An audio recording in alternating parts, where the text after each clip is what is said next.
In Jones's case, police had traced suspicious activity back to his work schedule, his location during transactions, and his access to customer payment information. Working at a family restaurant gave Jones access to something invaluable to potential fraudsters: legitimate credit card information from unsuspecting families. Parents hand over their cards dozens of times during a typical visit for games, food, prizes, party packages.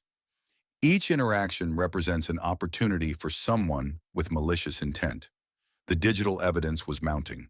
Police had connected Jones to multiple unauthorized Apple Cash transactions, purchases at local grocery stores, and charges at gas stations, all using payment information that didn't belong to him.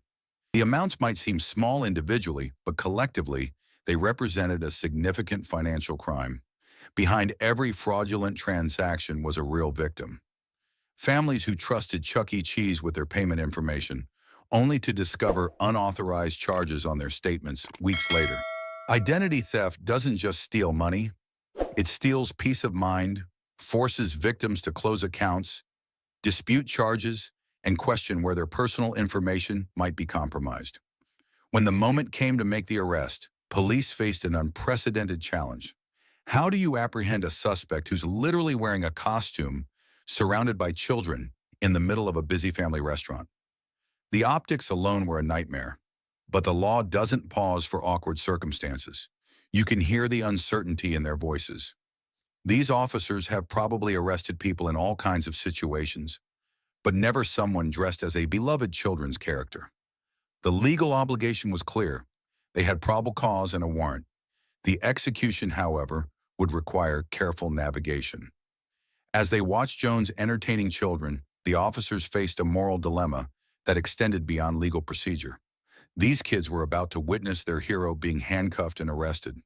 For some, it might be their first real-world lesson that not everyone in a position of trust can actually be trusted. The decision was made. Despite the setting, despite the audience, despite the surreal nature of arresting a cartoon character, the law would proceed. That hesitation you hear speaks volumes about the human side of law enforcement. These aren't faceless enforcers. They're people who understand the gravity of traumatizing children, but who also understand their duty to uphold the law regardless of circumstances. Like and follow for more parts and updates at Red Tape Red Flag.